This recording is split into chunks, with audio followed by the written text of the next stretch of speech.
What's up? I'm Head and Shoulder, man. I'm dropping out the porch with Dirty Glove Bastard. Yeah.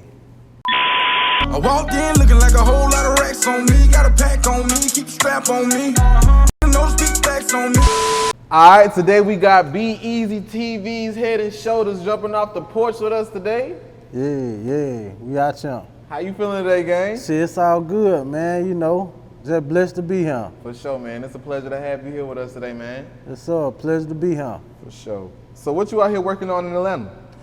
Man, right now, we've been working on music, like a lot of music, but really right now it's getting ready for football season, so we getting ready to launch the World Series we got. Then my co-host Quaybo Jones, which is Real Hitta Sports.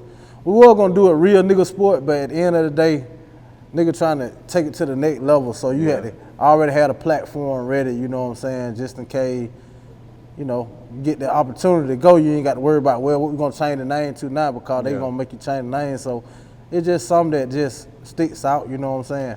I feel that. So how often do you get the chance to come out here to the Atlanta? Man, I be in Atlanta. This my second home, man. Yeah. You know what I'm saying? I be in Atlanta every week. So I get a chance to get around and network with different people, you know, different spots. Learn the city. For sure. And how would you say Atlanta compares back home to Opelika, Alabama? I said it wrong again. Nah, you said it right. That's it. That Opelika, man. That's my hometown. It's right up the street from right here where we had about 45 minutes to get to Opelika. Yeah. And so, you know, the Atlanta culture kind of involves into Opelika, but it's not as fast. But we got Columbus right next door, Columbus, Georgia, which is kind of, you know, on an Atlanta scale. And so it's kind of the same. Opelika more of a laid back, but you know, you got the hoods and stuff, the same thing here, really. You know, people do everything the same place, different places, different time. Straight up. So how would you describe life in Opelika, Alabama for those who wouldn't even know? Man, Opelika is a place where it's small enough where you can maneuver around and kind of meet people and, you know, do things, but it's big enough where you can be away from people also. You know, it's not as congested as the Atlanta area. You know, a lot of people move from Atlanta from all over the world. And so most of the people moving to Opelika area is more of a college students and you got your elderly people moving down there who are retiring. So, but you got Auburn University right at the street, Wardale Eagle, which is also like it's like a mega college in Alabama. You know, you got the University of Alabama and you got Auburn University. And Auburn to Opelika is like, I guess I'd say East Point to Atlanta. You see what I'm saying? They right next door to each other. So you got a whole college city here, and then you got, which is, you know, Opelika, which is the county seat there. Straight up. Yeah. You still live there? Yeah, I still live there. That's home. Yeah, that's home, man. I'm trying to get away, but I can't go nowhere right now. I feel that. Yeah. So when would you say you jumped off the porch? Man, when I jumped off the porch, I would say, man, I had to go all the way back to when I first started doing music. I was the first person in the city to drop a mixtape, you know. It wasn't much buzz, but it was back in the 90s, you know what I'm saying? Yeah. Probably like 94, 93 or 94. Dula was the first person that checked the mixtape out, man. And, you know, I kind of started dealing with music a little bit then, dimming and dabbing. But then in 97, I left Opelika.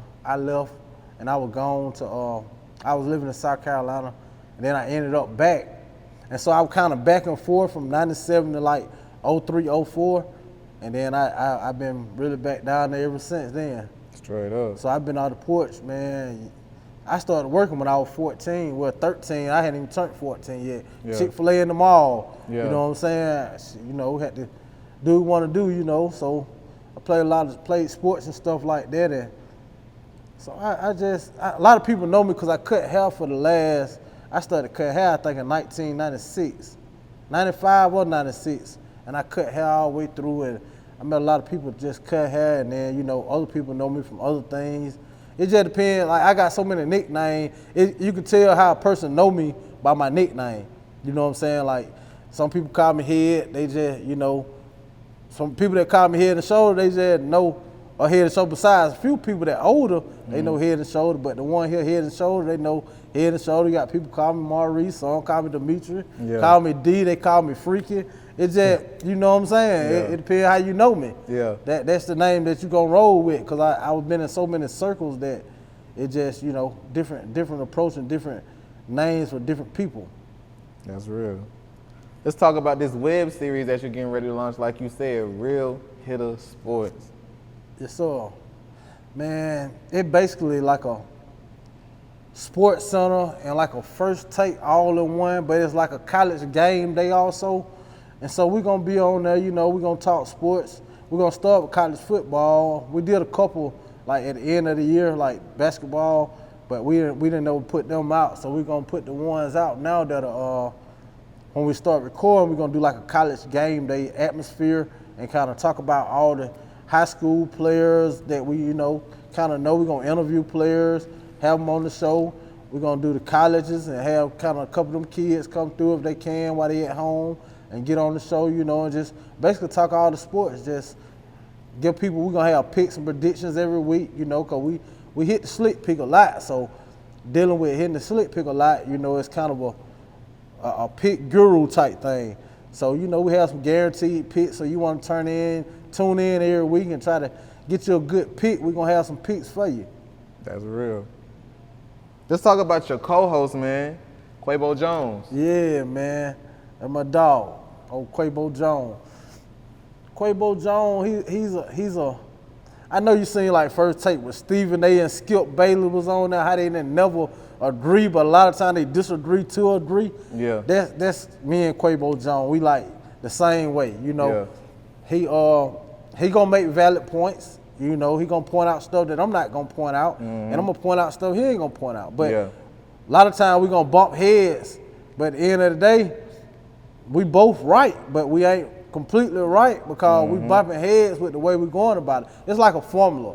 You know what I'm saying? If you got a formula and you do your problem this way and you get this answer and I do my problem this way and I get this answer, I mean, we got the same answer but a different formula. Which formula is right?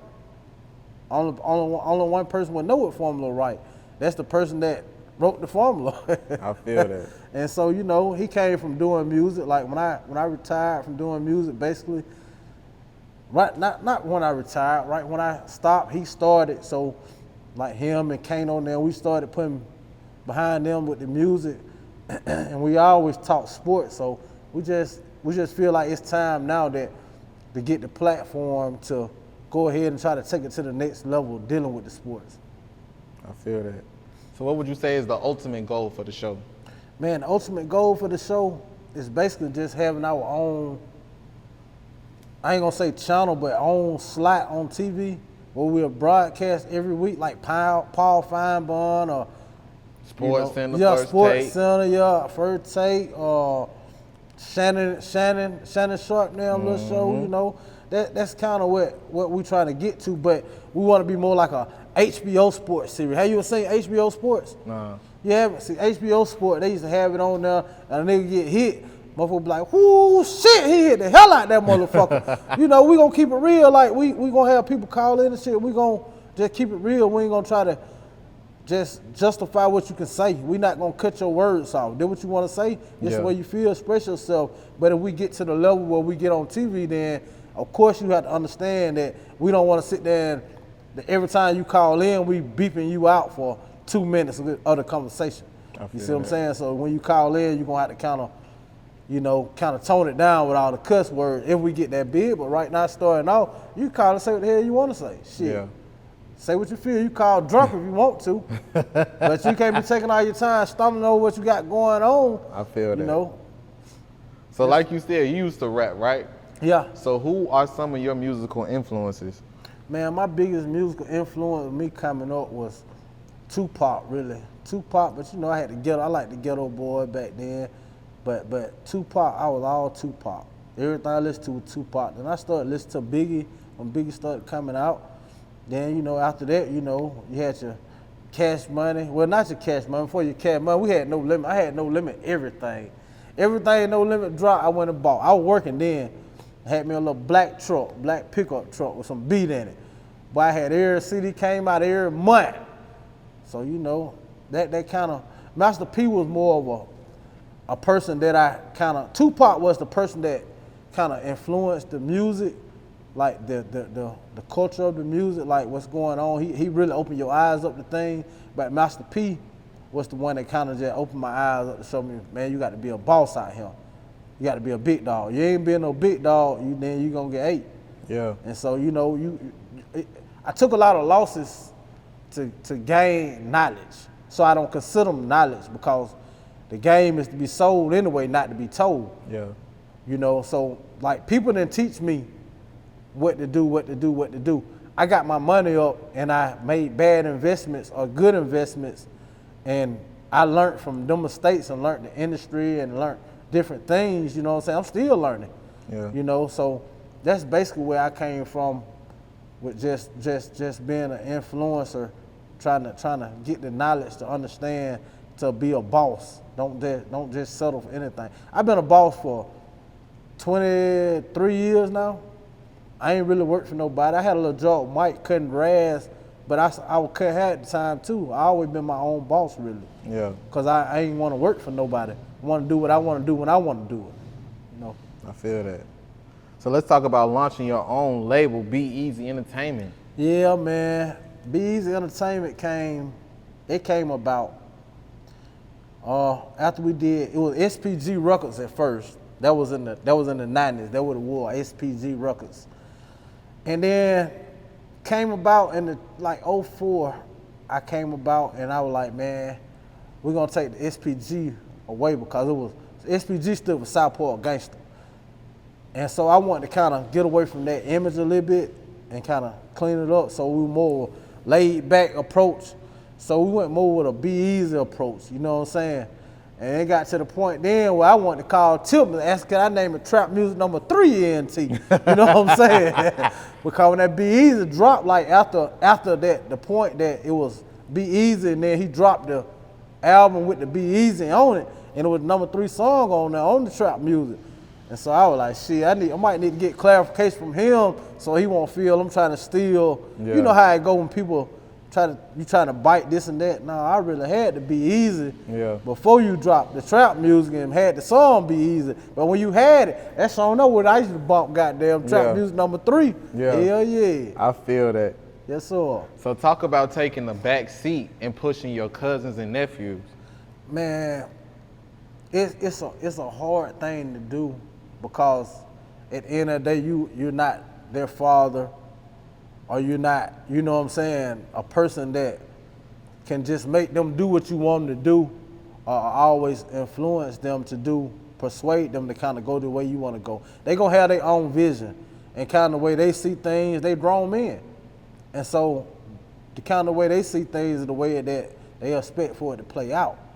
So you can give them your input, you can give them your opinion, you know what I'm saying, and you always got to be working. That's my main thing with them. So when you pushing them, you got to tell them they always got to be working. Like I always look at it, you got 24 hours in a day. And only 2 days in your whole lifetime that you're not going to have 24 hours. Do you know what days those are? That's the day you were born and the day you die. Other than that, you got the same 24 hours everybody else got. If you're going to spend your 24 hours sleeping 16 or working 8, sleeping 10. I mean, these are 24 hours, but don't that come to a sleeper but a dream. So if you're not constantly moving, like Steve Harvey say, shit, it can be 5 o'clock in LA, but at AM, but it's 8 o'clock on the East Coast. The stock market already open. They sleeping. We sleeping. Or we awake. You know, you moving. So that kind of way I look at it, man, and trying to the biggest thing with dealing with them is it's love, it's family love, so you always expect to push them this way, push them that way, and you got love for them because these are people, you love them, you know what I'm saying, these are folk.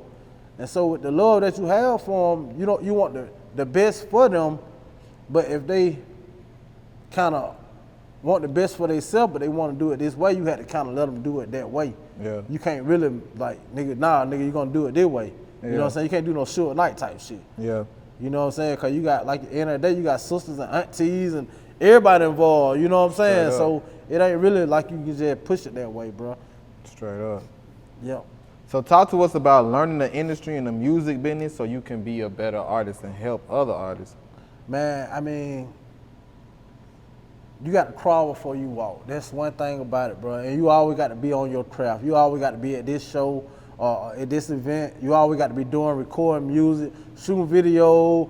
You know what I'm saying? You got to stay relevant. Once you get irrelevant, your buzz go down, you kind of irrelevant to the music game. I mean, like Boom Man taught me something. You know what I'm saying? I went and hollered at him one time. He taught me a thing or two, you know what I'm saying? And basically what he taught me was, you can't just, all right, I got that money, I'm gonna go do this. It don't work like that. You got to strategize, like, well, we're gonna take this money and we're gonna do this, and we're gonna take this money and do this, and we're gonna try to create money off doing this and create a bigger buzz. And then if the buzz get bigger, whatever you're trying to do, it's gonna go through and gonna happen, because the person that you're trying to do it for is gonna make sure it get done. Yeah. Yes, I sir. like that. How would you describe your current thoughts on the rap game right now? Right now, man, rap game crazy right now. It's a lot of talented artists that doing a lot, and they from all over. Like, artists from everywhere popping up now. Yeah. And I like it because it's a fair opportunity. It's a fair game. I mean, people got money, they get money, and they making good music. But I also feel that ain't nobody gonna give you nothing, but I feel if you got a platform, that you own a platform, that's kind of what I'm gonna do. Like, my platform with the TV show, I'm gonna give these independent artists a chance to come through. You know, like y'all giving people a chance to come through. I'm gonna give them a chance to come through. You know what I'm saying? On the talk show, give predictions of game, and also introduce their music to the world. You know what I'm saying? And that's the only thing that I see different that some of the big name artists won't. I won't say won't do, because I don't know what they do. But I don't know no artists that come down to my city, and it's a lot of talent that way, that'll holler at a couple of them guys and be like, man, you know what? I'm gonna do this song for you. Let's work a payment plan out of anything like that. You know what I'm saying? Everybody ain't got racks on racks on racks. You know what I'm saying? But some people got the talent, but they don't have the money. And so really you cutting the money off that you can make extra by ignoring the talent because they ain't got no money. It bombs. I ain't gonna say bomb. It's people that in situations that they don't want to be in that's real talented. But they in situations because you go through shit in life. Yeah. You know what I'm saying? But you got to live and learn, and you give them an opportunity, they might become bigger than what you are. They can teach you something. You know what I'm saying? You never know what a person been through by the way you see them. Like, you can't tell about nobody up on the bridge around the street that what went on in their life, why they out here. You don't know. True enough, it's a job opportunity for them everywhere they go, but hey, they might can't get that job opportunity, you know? Yeah. So, you know, that how that kind of going. I feel that at the end of the day, it's kind of what you call a blessing. Yeah. So you give a blessing, you receive blessings. But you got to do it for the right reason. You can't just do it like, I'm going to do this to try so I can, hopefully this will happen. No, you got to do it because you want to do it. You know? That's the way I kind of look at that right there. So I just feel that, me personally, I know that guys that, you know, these folk got millions of dollars. Okay, it's a tax write-off if you get that man a verse, really. That's the way I look at it. I find it a tax write-off. I donated a verse to the artist. He got an EIN number. If he's an artist, he got an EIN number. So with him having an EIN number, so that's a tax write-off. I donated him a verse. Let's see what he do with it. Do he take off? Okay, if you take off, that's good. You helping what they call a generational wealth type thing. Yeah. You know what I'm saying? But you spreading it throughout the United States. Yeah. Instead of like, Atlanta's like the mecca of music right now. Yeah. You know what I'm saying?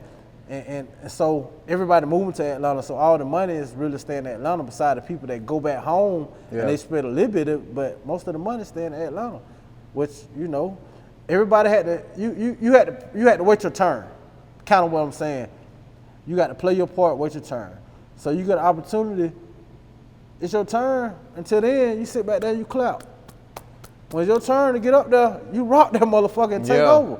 You know what I'm saying? But until Just then, like you that. clap. Yeah. Don't hate. I don't do no hate. A lot of niggas don't understand that though. Yeah, man, you sit back and clap, man. When you keep clapping, get what? One day motherfucker gonna clap for you. But you got to clap. If you not clapping, if you frowning, shit, you ain't gonna never get there. Yeah. You got to clap, man. You gotta show love to your partners, bro. Got to. And you got to look out for your partner. Like, I look at it like you can be on a platform and your partner now, you can put them on. And you put all your partners on, then you'll know the ones that want it. All y'all got the same opportunity. The ones that want it gonna show you they want it. They gonna upgrade. The ones that don't want it, they gonna be like, shit, that's my partner. I know I can go over there and holler at him and this and that and that and that. No, it ain't about that. It's about all us reaching this level together. We take steps together. It ain't no one of us on the top step. Like my big homie, we be talking about getting business and shit together. Like, he got a lawn care, you know what I'm saying? I got this going on. I drive trucks too. I got my trucking company. You know, I got my other partner now, they got bouncing around and stuff like that, but if we keep getting different businesses together, all of us come together and keep expanding business and making business better, and all of us can eat, you know what I'm saying? Always something for our kids.